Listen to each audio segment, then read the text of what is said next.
Previously on What Really Happened in Bahrain. Once the protests began, anti-government television channels also began to rise.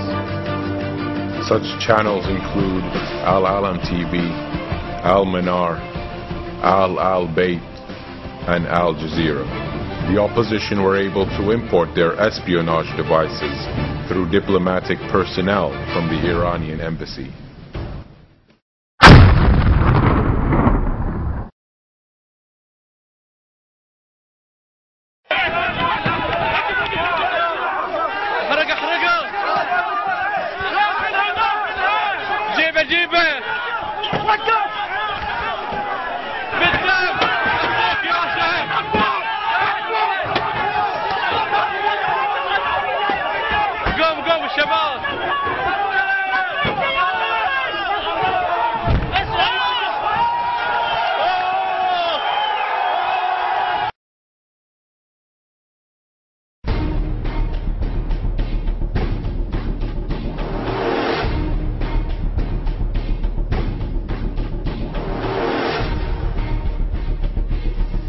In order to instigate the opposition before the 14th of February, riots began to take place all over the kingdom.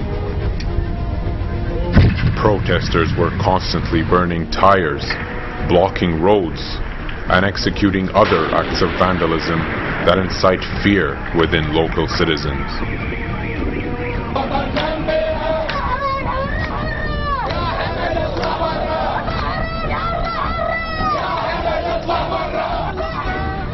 The government demonstrated a high level of understanding and patience with the opposition, but riots began to rapidly spread amongst the kingdom, and protesters were constantly insulting the king and his royal family.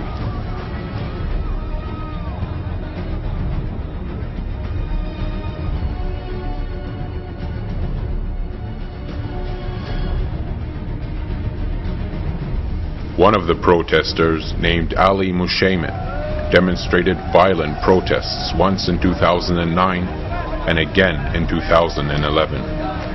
In an attempt to settle matters back to the way they were, Ali Mushaymin was shot down by a police officer whose intention was not to kill.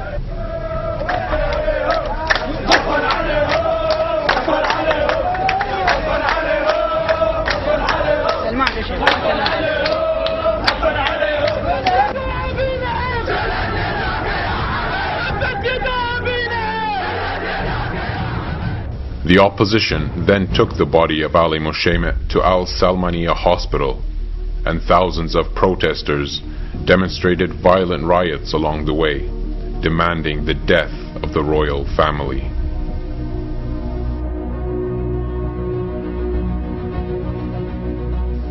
The next day, when thousands of protesters went to bury the body of Ali Mushaymin, a police vehicle parked on the side of the road was attacked by at least 50 people with swords, sticks, and rocks.